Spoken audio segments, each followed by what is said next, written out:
Good morning, YouTube. Oh, wow. It is what, November 28th, 2022. And we are just burning through this month, huh? It's almost December. Well, the purpose of the online chat that I open up every Monday at 9 a.m. Eastern time is to have just a chat, a discussion.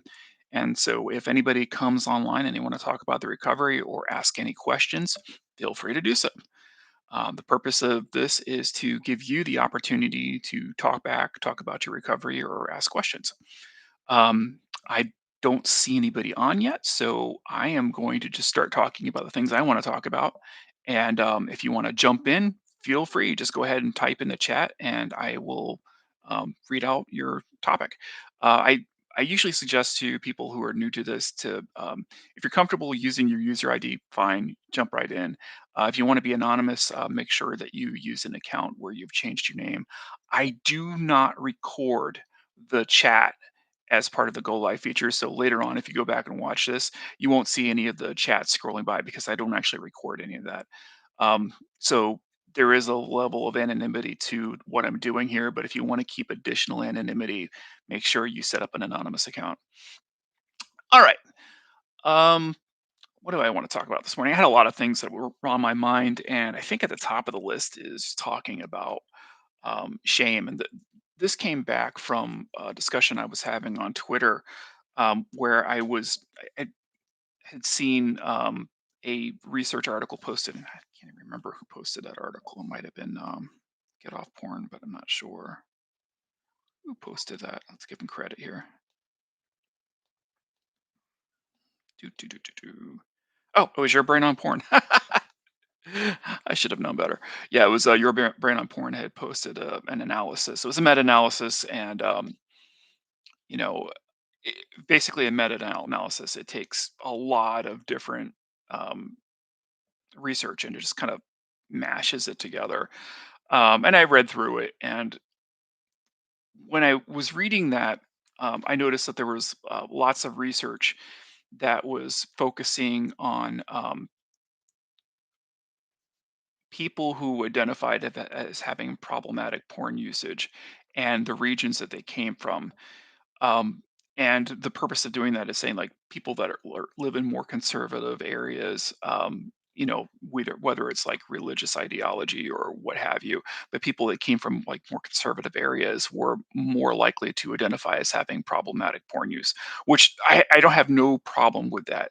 But what it did is it really instilled in me this problem I've had with therapeutic approach to pornography addiction, which is that they always consider shame to be the large factor that, and they build it into their models. In other words, when you take a look at the addiction cycle, like shame is built into that someplace, and it's shame is the motivation for getting back into into the loop of I'm consuming porn because I'm feeling the shame and I don't want. I'm trying to kill the shame that I feel.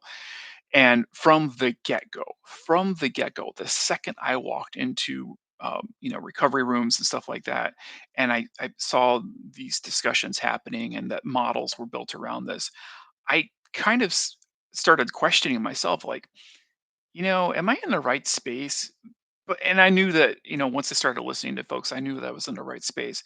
But shame never motivated me to do anything regarding my addiction. It really didn't. And I told people several times from the second I walked in, it's like, I can't really say that until I hit my wall. I started feeling some shame and remorse about, everything I had done when I had hit my wall. But up till that point, for 40 years while I was in my addiction, I wasn't feeling shame. I never felt that I was doing anything wrong, really. And part of my stories series, the reason why I've got all those stories down is that when I was able to look at it at its entirety, when I was able to go back and revisit those memories, that's when I was really starting to, get a sense of, man, I had problems, and I, um, It was more like I could see the totality of it, and at that point, there was a little bit of, like, I would say remorse and shamefulness that came into it, but the real object of shame that came into me was, like, literally the act of hitting the wall for me, because that involved me, being arrested and public humiliation and that sort of thing, and that was embarrassing. Like, that's when I really started getting or grasping a sense of shame. Now, had I felt a sense of embarrassment while I was in my addiction? Yes, but that's not the same thing as feeling shameful about what you have done. You can feel embarrassed about a situation, but not experience, like, any sorts of shame about the person you are or the activity that you were doing. I never once felt bad about my porn addiction while I was in it. Like, for me, it was just something I did, right? And so this gets back to the models and the methodologies that are used by people that are in this space. Sex addiction therapists. Anybody that has the credentialing that works inside of this area. A lot of their models focus, and they actually, on the visual models, they'll actually put a category for shame inside of that. um, I have problems with that because I feel a lot of people that could probably self-identify with problematic porn use, if they understood it, would probably be in my category, that they didn't really experience a lot of shame. Think about what's going on in today's day and age. A lot of people are, like, holding up cell phones, probably beating off in a restaurant or wherever else, and habitually doing that. Um, some people, somebody brought up this morning, on Twitter. It's like, well, somebody might feel shame not because they have a moral problem with the actual pornography, but that they have a problem with themselves for all the time suck that's going on. And my counterpoint to that was, well, they could experience shame. Maybe they have high standards for themselves, and they feel like they could achieve better. But you know what they could also experience? Anger, anxiety, right? They could go through any one of these things. That doesn't necessarily means that they're and think about what shame is, right? Shame um, is having a feeling of, and talk about, when I say shameful, you can talk about a puppy that's in the corner that's kind of cowering down. It's like that's a shameful. And if you look at that, it's like we know what that feels like. We can all relate to, okay, I did bad, I did wrong, whatever. um but the that feeling of being tucked down, of of feeling like the eyeballs are on you, and that you feel like you did wrong. Not everybody goes through that process when they feel like they're in a place where something's wrong inside of their life. Some people react completely differently. They may not feel shameful, they may feel something else that instead replaces that, in which case the models that are being used by psychotherapists, or many psychotherapists, I shouldn't say all, but the models that are common in this space, maybe aren't as complete as they need to be. And therefore, if somebody like me walks into a room and they say, "Yeah, I don't feel shame about what I did," the therapist is sitting there scratching, their head. Really, you don't feel any shame? No, I don't feel shame. I don't feel shame. Don't feel shame. Now, in my situation, by the time I walked into a therapist room, I did feel shame, but I had to go through all the iterations of crap that led me there. So yeah, light's a little better now. Cool. All right.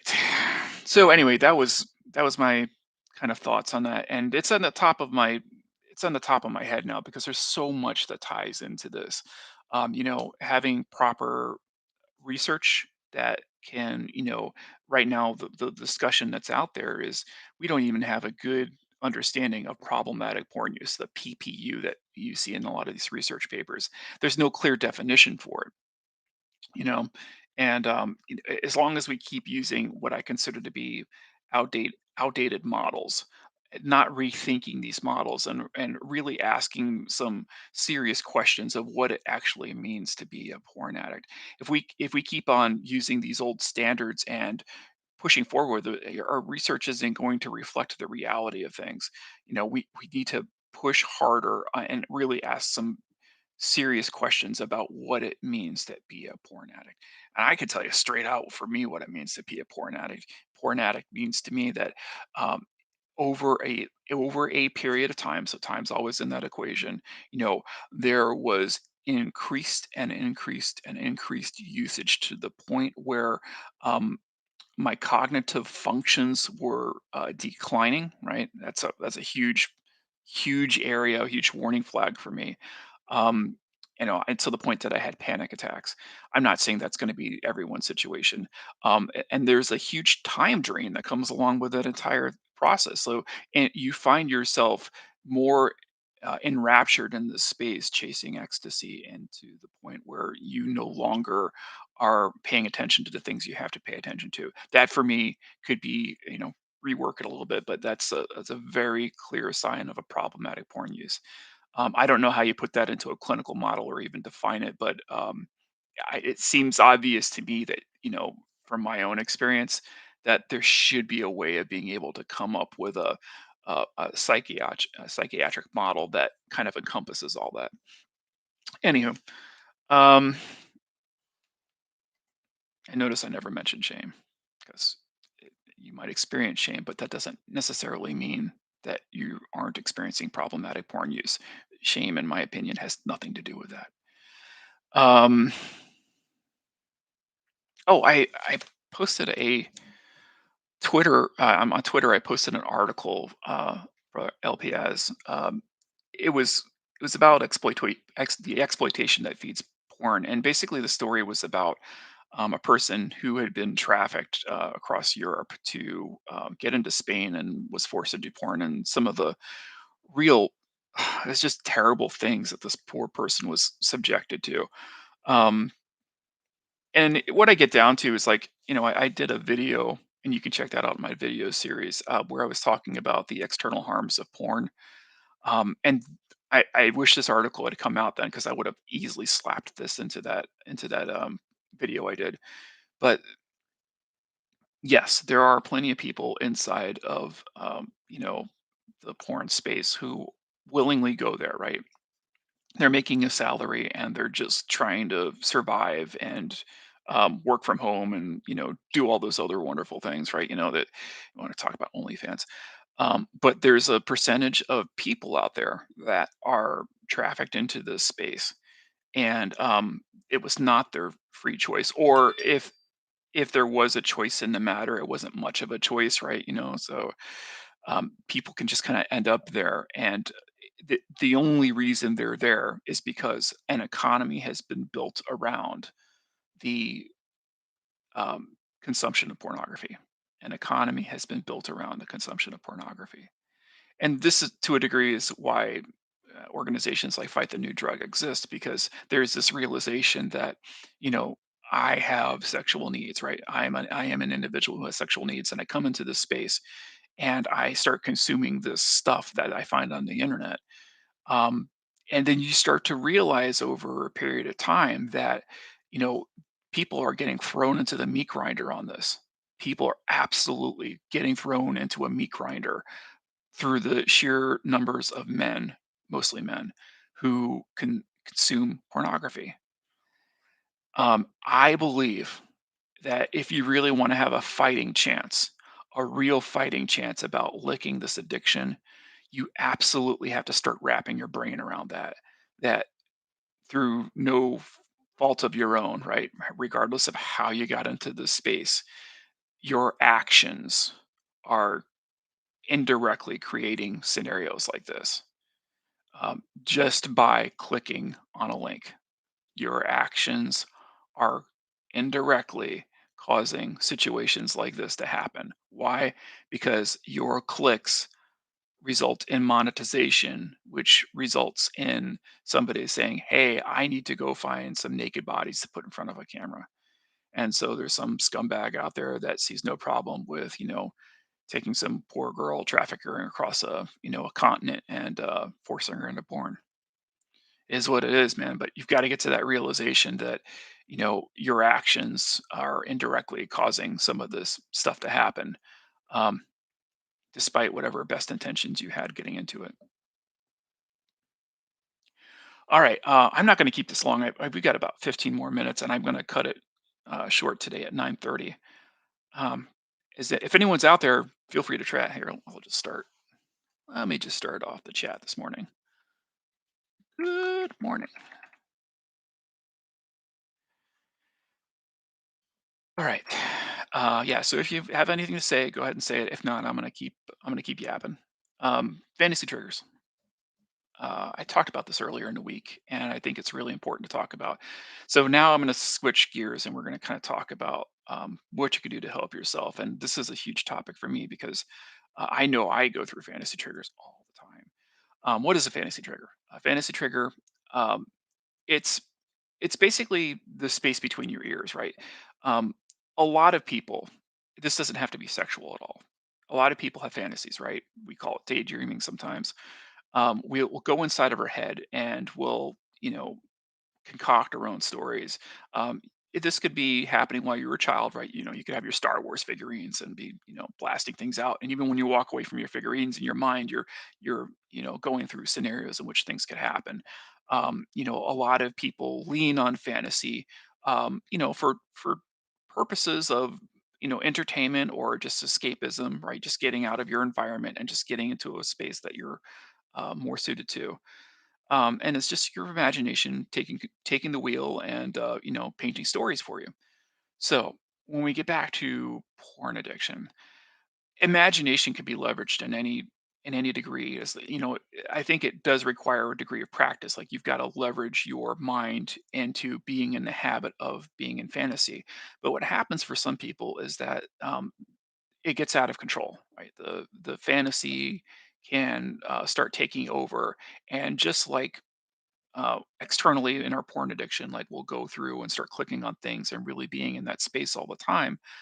Fantasy folks will be internal. They'll act in, they call it. So their fantasies are engaged inside of the mind, and it can hold hands that your fantasy could start inside of your mind, which can then trigger you, which can get into your porn addiction. So internal trigger leads to external process. And I'm guilty of that. Like if I sit if I allow myself the capability, I could sit down and think about like two people going to town on each other, and I was like, oh, that's pretty hot. And then that'll lead to a trigger mechanism, which will lead to acting out on an external environment, whether it's a cell phone or computer or whatever. So basically, you through your own iterations inside of your mind trigger yourself sexually into acting out. Um, and it's good if you can acknowledge the fact that you do that, that you weren't even around anything, and that something inside of your mind you considered hot, you were thinking about it, and then that led to you acting out. That's a fantasy trigger, right? It's good that you can acknowledge that that happens. Now, what do we do when we get into that situation? It's just like any other trigger event. Like, most of the trigger events are external. So it's like, oh, when I, you know, fill in the blank, when I am watching TV and I see a commercial that has a scantily clad woman, and I feel sexually excited, right? That's a classic sign of I was in an environment, I got triggered. And if I was working with you, I would say you write that narrative down, and then right next to it in an Excel column, you can see this in my I have a YouTube video dedicated to this. You would write another in another Excel column, what's your response to being triggered, right? So cause effect. Now, what are you going to do for your habit replacement in order to stop the old pattern from happening? We've got to do the same damn thing with your fantasy situations, right? If you experience an internal trigger, what was the mechanism? I was daydreaming about whatever the thing is, right? Um, and you just write, it was a sexually daydream trigger, right? I had a sexually daydream trigger. Now, what are you going to do about it, right? The what do you do about it can be just about anything. It could be call your sponsor. It could be, um, you know, go listen to. I tell people this all the time. It's like, yeah, go on YouTube and bookmark if you have comedy. If you're into comedy, there's one thing that's cool about like watching comedy. When you get into a comedy series, regardless of what it is, whether it's stand up or if it's sitcom or what have you, when you start getting into it, it immediately gets your mind off of whatever you were thinking about last. So, you could just go watch something funny, right? It's using a different area of your brain. And then all of a sudden, that sexual stimulus is like almost immediately gone. It's cool. Try it out if you can. I'm not saying it works for everybody, but I found it to be pretty effective. But that, these are just examples. I mean, it could be anything. You could drop down and, try doing a meditation, use any one of the hundreds of cognitive behavior therapy tactics that are out there. Whatever works for you, man. Whatever is convenient in the space that you're having it for. So don't just stick with one option. Have several options. But yeah, fantasy triggers can be. Yeah, I would say that they're probably the most dangerous ones, right? Because everything else, you could be early inside of your porn addiction recovery. You could take your cell phone and stick it in a drawer, right, and not be on it, right? You could physically remove yourself from that, um, but you can't remove yourself from your own brain. So that's one of those things you gotta just, if you're one of those people that goes through fantasy triggers, get right into it. Get right into it.